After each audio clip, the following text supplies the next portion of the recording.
Hello and welcome back to the Villa Filler podcast. I'm here as always with my good friend Dan Wiseman. Dan, bumper field episode today for everybody involved. We've got transfer talk. The transfer window's obviously closed, so we're going to talk about that. We've got our Leicester preview. But first of all, mate, how are you doing? Very good, mate. Very good. I think I'm quite glad. I think to have the transfer window behind us now, to be able to push on into the second half of the season, get back to what we do best. Obviously, caused a fair bit of discussion, our business or potentially lack of business in the January window. And I think collectively, as a fan base, we should be ready to put that behind us and focus on getting back to what we do best, which is supporting Unai and the tear that the lads have been on recently. And so, yeah, I think I'm quite glad to put that behind us and see Alex and John in a little bit more action once that window's closed, the squad is locked in, and we can focus on the football, mate. Absolutely, absolutely. And I think it's like some of the reaction, I think it is justified, if I'm being completely honest. I'm not going to sit here and say that people aren't allowed to be frustrated at the lack of business because I think to a certain degree we both are as well, but it's kind of like water under a bridge for us, mate, at this point in it. Like, I think we kind of came to accept probably about halfway through the window, weren't it, really? We were sort of texting each other like, Mm. yeah, like nothing's really happening here. Like, nothing else, sorry, we should say. Because obviously, as you say, Moreno and Duran come in. Um, and maybe that's on the club being like, yeah, we're going to try and go big. And if they don't say that and you bring in a Duran and you bring in a Moreno, then maybe the outlook on the window is completely different on the whole, like holistically from the fan base. Then maybe you can say that we're happy. But for me, I think the biggest thing that people have been saying, and I think like we're like guilty of it, and I'm like using air quotes there, and I don't think it's a problem, but it's something that people have taken issue with. Is people saying, I trust Unai until Unai's done something wrong and give me a reason not to. He's got my complete trust, and like sort of people are sort of making that out to be like virtue signaling, as if we didn't ever trust the previous managers, and that's just like completely not the case. Like the difference is here, it's like we have a master, like let him do his thing. Who are we to question? I mean, who are we to question anything, right? When it comes to Steven Gerrard, I mean, obviously that all went bad, and but you know what I'm saying. It's like we do genuinely have an elite manager, and for me, the most important thing is the clear out, mate, because 7 players have left the club, whether that be on loan or permanent deals in the January. The biggest of that being Danny Ings. I saw a really interesting thread. I can't remember who it was. I'd love to give the person credit.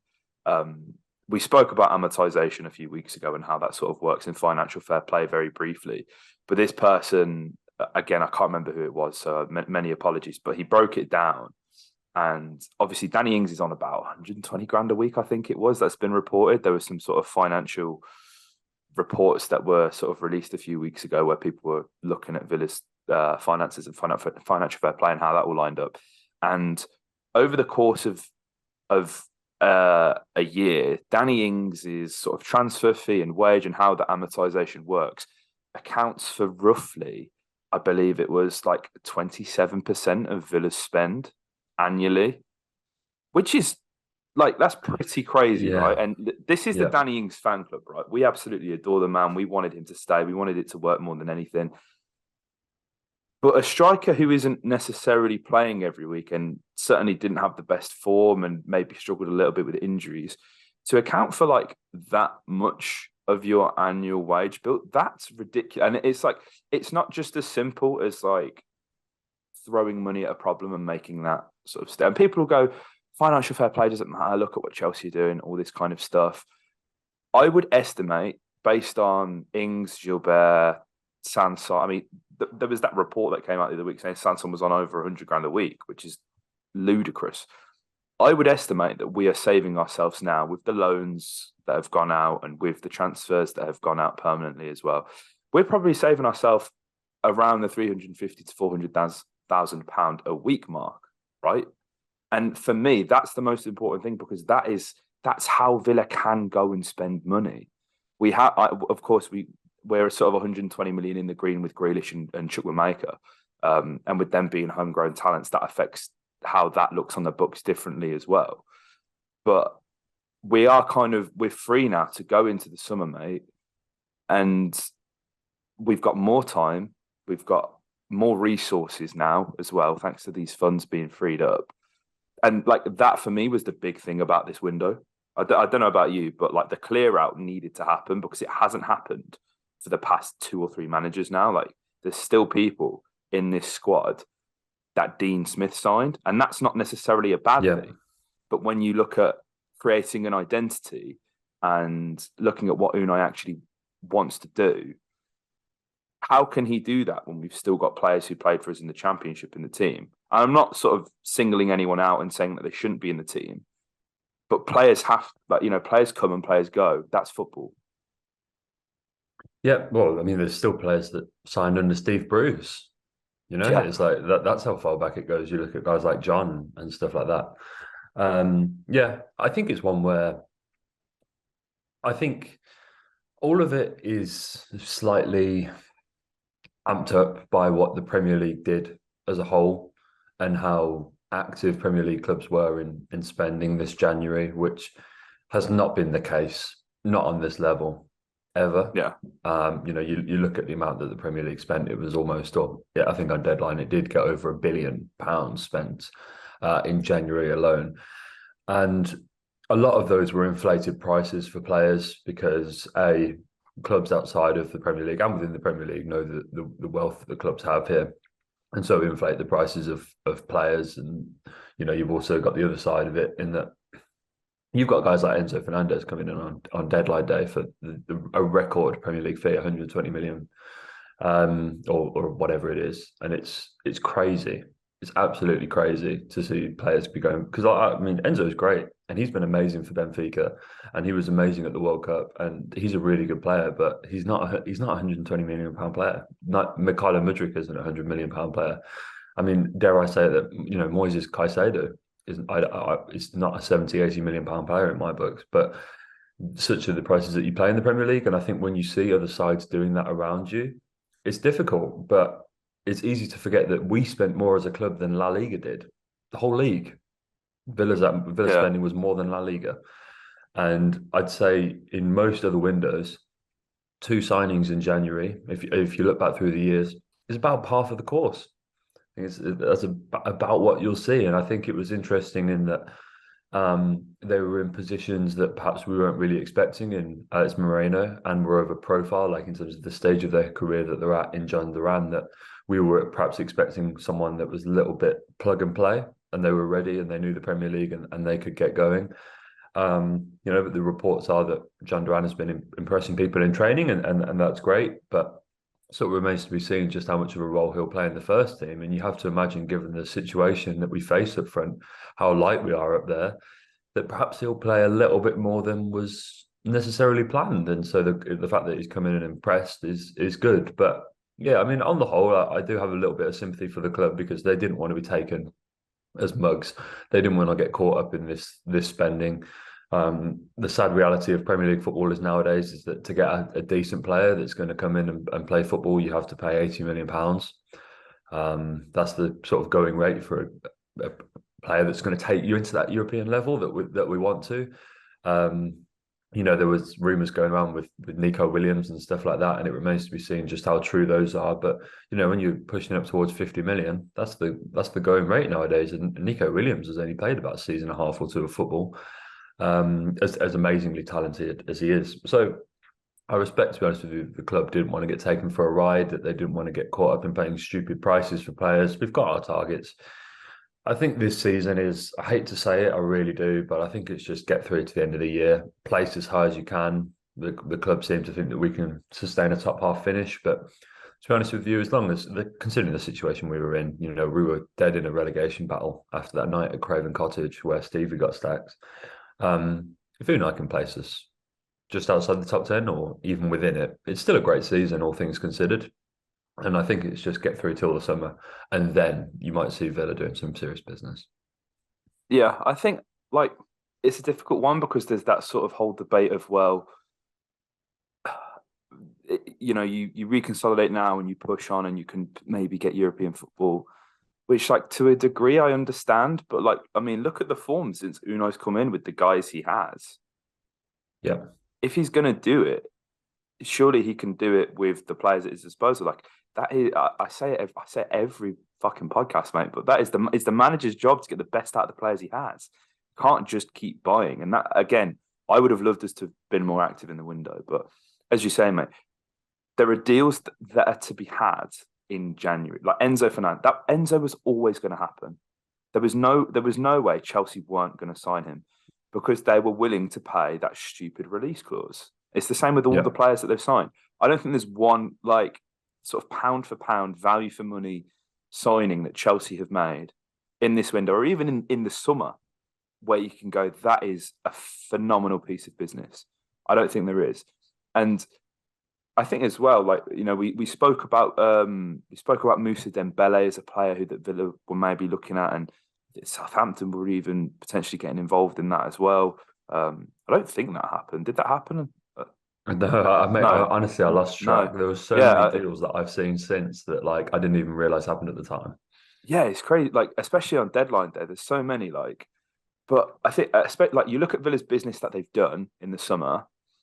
£31 million for Diego Carlos, call it 17 million for Coutinho, 15 million for Dendonka, Boubacar Kamara for a free. Villa haven't overpaid for any of these players, I don't believe. Like we've paid the market value, the going rate, what these guys are worth, like a fair valuation. In my opinion, people may disagree with that. I don't think Villa overpaid for any of these players that we brought in the summer. And I think it's interesting because, like, Boubacar Kamara, he's come in as a free, obviously generational talent, best defensive midfielder the ball has ever seen, ever will see. Just the best French player that's there ever has been. Like Zidane can't even lace his boots. He's free. He costs £0 signing on fee, right? I've got a list up here on Transfermarkt of players that are out of contract in the summer, mate. Milan Skriniar was supposed to join PSG, but that didn't happen. Lionel Messi, dare to dream, guys. It's going to happen. Bring him to B6. Yuri Tillemans, Karim Benzema, Wilfried Zaha, Marcus Thuram, a name that has been linked to Aston Villa. Evan and Dicker, what a signing that would be at centre half. Thomas Lemar, Roberto Firmino could play the second striker role. I'm sounding like Tony Cascarano here. He tried to get Firmino to Villa Park, didn't he, in the summer? Ilkay Gundogan, Tony Kroos, that's obviously never going to happen. Alejandro Grimaldo. There's so many players here. Hossein Aouar, like we debated doing a podcast on him. It never happened, but he's finally entering the final 6 months of a deal, which means that he will finally leave Lyon. Mohamed Dahoud, wow, what a throwback. Inigo Martinez. There's so many players that are out there that you can look at. And apart from a signing on fee and perhaps maybe slightly overinflated wages to compensate for them not getting the percentage of the deal, there's so many players that Villa could feasibly go out and get. I'm going to say Marco Asensio. He's another one.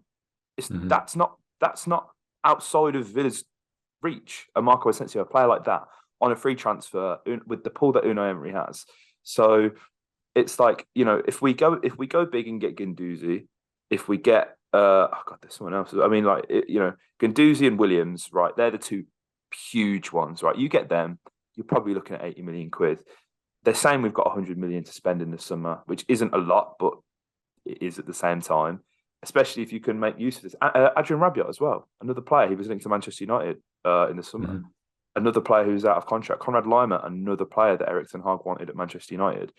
There are so many players. Like I want to see Villa utilise this market much better, and I think Boubacar Kamara is a fantastic example of how it should be done. Yeah, exactly, mate. Look, like you'd be kidding yourself to say that there's still not value out there in the transfer market, especially for players that, are in inconvenient situations at clubs. I mean, it went really under the radar, but for me, like Wolves picking up Sarabia out of PSG for like less than 5 million is I mean, look, it remains to be seen how well he does. And like, this isn't me saying he'll go on to be a great signing, but the talent level that he's coming in at is crazy for that kind of pickup.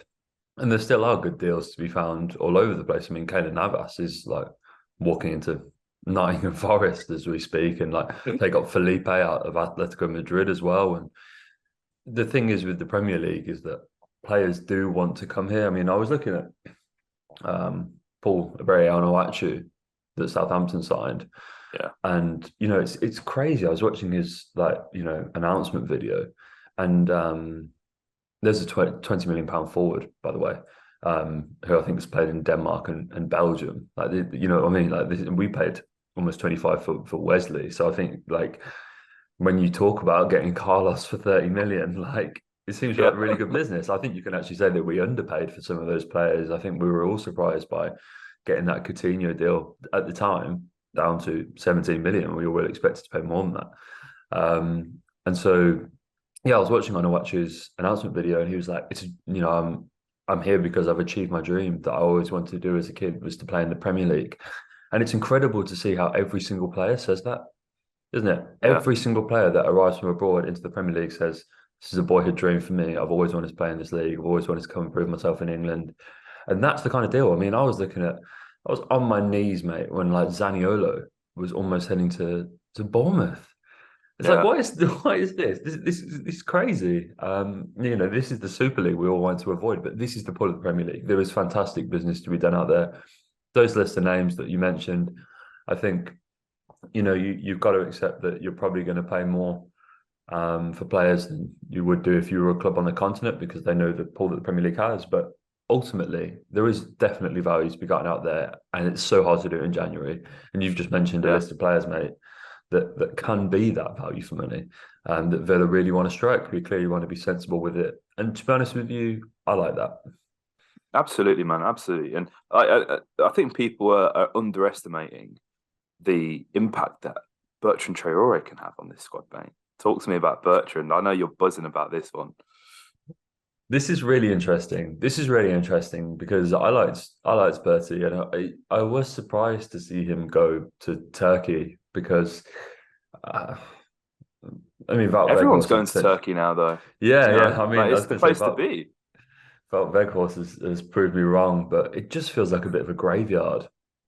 Do you know what I Yeah, mean? Like, where you go and you don't return, and they sort of, you go out there and it's like you sort of dwindle a little bit, and it's your last big payday basically. And I felt it come a little bit early.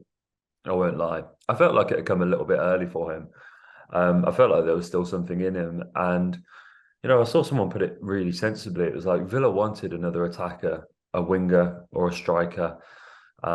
We couldn't get one. We didn't feel like there was value in the market. And rather than paying 70, 80 million, breaking the bank and pulling the trigger on a stupid transfer, why not use the assets that the club already have? And look, like, this isn't me saying that Bertie's going to come in and be the attacking saviour that we need. I think if you'd have told me going into January that our sort of the big first team attacking player that we'd be signing, not really putting John Duran in that back, it would be Bertrand Traore back from his loan. I'd be lying if I says I wasn't a little bit disappointed. But when you put it in those black and white terms, and it's like Villa wanted a player of that profile that could play those two roles, and rather than doing something stupid, rather than paying some crazy wages and a crazy transfer fee to get a club out of a side that he doesn't want to leave potentially, or something like that. Like Nico Williams seemingly wants to stay in Bilbao for now. Rather than ramping the money up on that, just use what you've got, use what's at the club, and get us by until the end of the season and reassess then. And when you put it like that, it seems sensible. yeah, man. And like I think people forget, Bertie played as a striker at Chelsea, Yeah. on one of his 52,000 loans that he went on. So it's it's the sensible thing to do in my opinion. And I think we all kind of maybe expected that he wasn't fancied by Gerrard, but like as you say, to see him go to Turkey, oh my god! Like, and that's no fault of his own, really. Like, if we're being Yeah. completely fair, like he's such a Marmite player, and he, like, people either love him or hate him. It's the same with Better. Anyone who comes in who is like a skillful player, they will always struggle. And that's not to say that there hasn't been times where I've absolutely slated Bertie, because I have, because the work rate isn't there, the decision making isn't really there either. Hopefully that can sort of be coached. Um, but I think he's owed a chance. Everyone's got a clean slate. I mean, some people were even saying bring El Ghazi back, but I mean, now PSV have kind of just fucked off their whole attack. They kind of need Yeah, I him was gonna now. say. It's I just can't it's see just that him happening. and Thorgan Hazard right now. But overall, I think it's a solid window, mate. I do. Yeah. I think we can't complain, and it needs to happen. And like even like with recalling Kessler and sending Barry down a division and all this kind of stuff. Like these are good moves as well. So I mean, we'll have to see what's in for the second half of the season. But mate, can you believe we are on? I believe it's game week 22. Game week 22 in the Premier League, and we've not played Leicester yet, and we're about to. Yeah, that's That's crazy, isn't crazy. it? We've gone more Yep. than half a season and not played them. It was moved. Why was it moved? It was it Oh, was it the great Queen? It was the question. Queen, weren't it? Yeah, it's got to have been the Queen Liz just had dying, to yeah. pop her clogs on the wrong weekend. Um, this has been a long time coming, and like this very much feels, and I don't want to like jinx it, so I'm touching wood right now. Leicester home and away this season feels like the easiest 6 points that Aston Villa can get. It just does, and especially at home, and especially with the record that we have, and just how flat Leicester are. And I mean, even looking at some of the business they've done, it's so uninspiring. Bringing Harry Suter in from, I think that's how you pronounce it, from Stoke. Obviously, like good player at Championship level. Paying like nearly 20 million quid for a defender from the Championship is a bit mad, though. They signed Tete from Shakhtar, which I do think is probably a good deal, to be fair, and they needed to sort out that sort of position on the right. But I just can't help, and I hate it because Leicester are one of them teams. It's in the past sort of 6 games, it's been pretty even. Like each time, it's either one team or the other, right? And that's been quite fairly split in the results. But like right now, I just really fancy us, mate. I really fancy us, especially after this break. They obviously played in the FA Cup against Warsaw as well the other week, didn't they? So I'm hoping that extra time, sort of on the grass that we've had, is going to be beneficial in this game. Yes, absolutely. Mate, I'm really fearful of sitting here and being confident in Villa to go and beat a team that they should comfortably beat based on the league table. Because we've done it so many times before, Yeah. and it has come back to bite us in the arse. But you're right. To always, Dale, who runs AVFC Stato, it's like almost where I exclusively get my Villa stats from at this point. He's absolutely fantastic. So, using the numbers that he's scraped together for this one, since the Premier League restarted, since after the World Cup, no team has lost more games or won fewer points than Leicester City. Wow. Just 1 point that they've picked up, losing 4 games, which is pretty crazy because it felt like for a bit that they turned it around. I seem to recall a week pre-World Cup maybe where I think they beat like Forest. They put like 4 past Forest or something like that. And I know that like Forest aren't like the best team on the road, but that felt like a big relegation battle at the time. And when they went and improved their quality in a fixture like that, and I think they put back-to-back wins together in a week or something like that, it felt like normality had been restored. Because let's be honest, like Leicester aren't a team that should be in and around there. But their struggles have continued, and it's been a really bizarre season. And they concede a lot of goals from set pieces, and I think that's why Harry Suter has potentially been brought in. I really like him. I won't lie and say that I've seen a lot of football of his outside of the World Cup, but I think he impressed us all. And that Australia side was very good, and he was probably the best player that they had in that World Cup run to the knockouts. And so I think that he's a good player, but there is always the caveat of we've never kept a Premier League clean sheet at home against Leicester. Never, ever, What? ever. That's crazy, isn't it? That's That's crazy. mental. Oh my days. Yeah, and we all know that the Holton's going to start launching some chants at Jamie Vardy, which is what he absolutely loves, and I hate it every time we do it. Every time the chants will be going around about his wife or whatever, and it'll rile him up, and he loves those situations. And so yeah, we've never kept a home Premier League clean sheet according to Dale, which and I'm inclined to believe him because, as I said, I think he's great. So I'll give you the benefit of the doubt, mate. But yeah, like so there's a little bit of there's a wrong to right there, I should say, and something to go and prove ourselves in that regard. Yeah, I think like as you say, the set players, they're going to be really important in this game, especially when you look at someone like Wout Faes. This guy gives me hopes that I too can play in the Premier League. He's been absolutely stinking since he's come in, and Leicester fans hate him. That game against Liverpool sort of said it all really with the own goals. Like he's a player that you'd want to target, and I think with the pace of Leon Bailey really get under his skin there, and we've seen that Ollie can be a handful for defenders as well. So I'm hoping that between them two that we can really get in behind Leicester, and I think like under Unai Emery, we've been really good at not only like defending set pieces, which is one of the few strengths that I think Leicester have as well. If we're being fair, they do generally, whether that's a Maddison free kick or from corners or whatever, that's how they've scored a lot of goals this season. We're very good at holding on to a lead now, and that's sort of something that is still developing, and we're learning how to do that, and we're building that habit every week. But on the flip side of that, if Leicester go 1-0 up, they've shown so many times how easily they can crumble. So it's going to be a really interesting sort of test of Villa's mettle in how we attack this one, because, as you say, mate, anything can happen at Villa Park, especially with Jamie Vardy. I think is Maddison injured? I think he's actually injured at the moment, isn't he? Yeah, I think so. And it's quite. Leicester, they loaned Marco Brighton out to Baggies the other day. He only scored for them 2 weeks ago, coming off the bench, which is I felt so uncomfortable seeing Marco Brighton in a Baggies shirt. It's not right. But the squad kind of isn't as strong as it could be.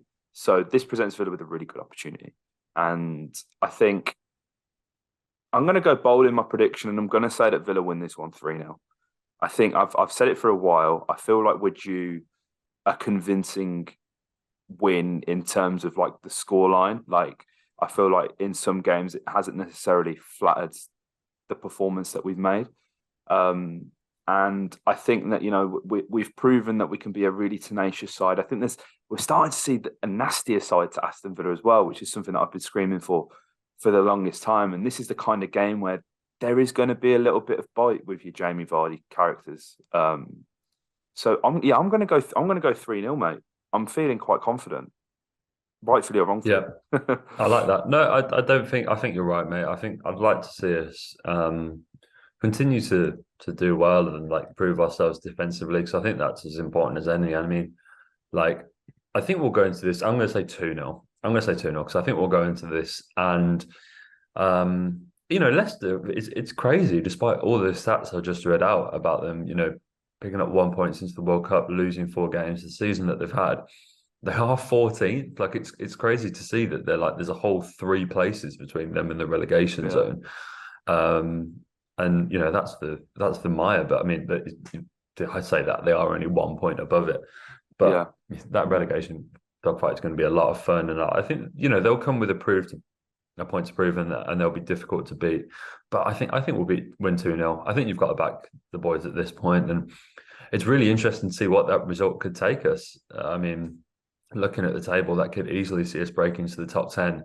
And it's crazy to think that the 2 teams that we, if we are going to break the top 10, the 2 teams that we have to leapfrog to do that, Chelsea and Liverpool, which perhaps put a bit, if we're realistically going to make the top 10 at the end of the season, we've got to be hoping on Brentford, Fulham, or Brighton falling out of that race for the European spots, really, because you imagine that Liverpool and Chelsea will sort themselves, and to a degree, Leicester, I suppose, will sort themselves out and place a bit higher in the table. But it could be a big 3 points for the Villa. So I'll back you with a win, mate.